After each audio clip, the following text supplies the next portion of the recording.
plus profond de notre poitrine, il y a une force, invisible, silencieuse, qui commande chaque instant de notre vie. Non, ce n'est pas de la magie, c'est de l'électricité. Aujourd'hui, on va explorer ensemble le système électrique caché du cœur, cette petite étincelle qui est à l'origine de chaque battement. On a tous cette image du cœur, n'est-ce pas? Un muscle qui pompe, point. Mais la vraie question, c'est qu'est-ce qui lui dit quand il doit pomper? D'où vient cet ordre plus de 100 000 fois par jour? Eh bien, la réponse est beaucoup plus fascinante qu'un simple réflexe. Pensez à un orchestre. Pour que la musique soit harmonieuse, il faut un chef qui donne le tempo, qui synchronise tout le monde. Eh bien, le cœur, c'est exactement la même chose. Il a son propre chef d'orchestre interne, un système électrique d'une précision absolument incroyable. Et ce chef d'orchestre, attention, ce n'est pas juste une métaphore, il existe vraiment. C'est un réseau de cellules très spécial qui forme ce qu'on appelle le tissu nodal. C'est en quelque sorte le circuit imprimé de notre cœur. Alors, ce qu'il faut bien comprendre, c'est que ce tissu a un double rôle. D'un côté, il crée l'étincelle électrique de départ, et de l'autre, il la propage de manière parfaitement synchronisée à travers tout le muscle. C'est à la fois la bougie d'allumage et tout le câblage du moteur. Chaque battement, chaque pulsation qui nous maintient en vie commence donc par une seule et unique petite étincelle. Alors voyons précisément d'où elle vient et comment elle arrive à mettre toute cette incroyable machine en mouvement. Et le voilà, le maestro, le nœud sinusal. C'est un tout petit amas de cellules niché dans l'oreillette droite, mais son rôle est gigantesque. C'est lui, notre pacemaker naturel. De façon complètement autonome, il se décharge spontanément, régulièrement, et c'est lui qui donne le rythme à tout le cœur. C'est lui, et lui seul, qui décide quand le prochain battement doit avoir lieu. Ok, alors, une fois que le nœud sinusal a créé cette étincelle, elle ne se propage pas n'importe comment. Pas du tout. Elle suit un chemin ultra précis, un véritable voyage à travers le cœur qui est chronométré à la milliseconde près. Ce parcours se fait en 3 temps.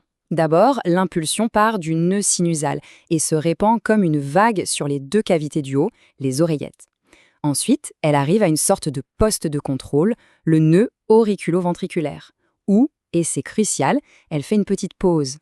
Et enfin, elle est libérée et déferle à toute vitesse à travers un réseau spécial pour atteindre les cavités du bas, les ventricules. Mais alors, attendez, une minute. Pourquoi une pause? Dans un système qui semble entièrement conçu pour la vitesse et l'efficacité, pourquoi est-ce qu'on introduirait un délai volontaire en plein milieu du processus? Ça paraît contre-intuitif, non? Et c'est là que l'on voit tout le génie de la conception. Cette minuscule pause, elle est absolument essentielle. Elle donne juste assez de temps aux oreillettes pour finir de se contracter et de bien vider tout leur sang dans les ventricules. Sans ce délai, les ventricules se contracteraient trop tôt alors qu'ils sont à moitié pleins. Le pompage serait complètement inefficace. C'est une petite merveille d'ingénierie biologique. Bon, tout ce voyage électrique, ce n'est évidemment pas juste pour la beauté du geste. Le but ultime de tout ça, c'est de produire une action mécanique. Une action puissante et parfaitement coordonnée. La contraction du cœur. Le lien est direct, c'est vraiment cause à effet. Quand l'électricité traverse les oreillettes, hop, les oreillettes se contractent. Et quand l'électricité atteint les ventricules, à leur tour, les ventricules se contractent. C'est une séquence en 2 temps, une chorégraphie parfaite. D'abord le haut, puis le bas. Et c'est ça qui garantit que le sang circule toujours dans la bonne direction. Le mot-clé ici, vraiment le plus important, c'est synchroniser. Le réseau de fibres finales propage l'électricité si vite que les 2 ventricules se contractent en même temps, au même instant. Et c'est cette contraction simultanée, puissante, qui permet d'éjecter le sang avec assez de force pour qu'il aille jusqu'au bout de nos doigts de pied. Le truc, c'est que toute cette activité électrique est complètement invisible à l'œil nu. Alors comment on fait pour l'étudier, pour la voir? Eh bien grâce à un outil formidable qui traduit ce langage électrique en un dessin visible, l'électrocardiogramme, ou ECG. En fait, un ECG, c'est un peu comme un micro ultra sensible qui vient écouter cette symphonie électrique. On place des électrodes sur la peau et elles captent les très faibles courants qui se propagent depuis le cœur. Le tracé qu'on obtient, c'est une véritable signature, la signature unique de chaque battement cardiaque. Et cette signature, ce n'est pas du tout un gribouillis fait au hasard. Non, elle est composée de vagues et de pics bien précis, qu'on a nommés ondes P, complexes QRS et ondes T. Et chacune de ces petites vagues raconte une étape bien précise du voyage de l'impulsion électrique. Ce tableau, c'est un peu notre décodeur secret. C'est assez simple, regardez. L'onde P, la petite vague au début, c'est l'étincelle qui traverse les oreillettes. Le grand pic, le fameux complexe QRS, ça, c'est l'onde de choc électrique qui fait se contracter les ventricules.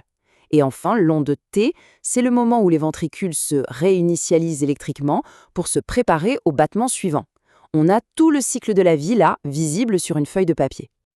Allez, si on résume tout ça très simplement, tout part du nœud sinusal, notre pacemaker. L'impulsion suit ensuite un trajet bien défini pour synchroniser à la perfection la contraction des oreillettes, puis des ventricules.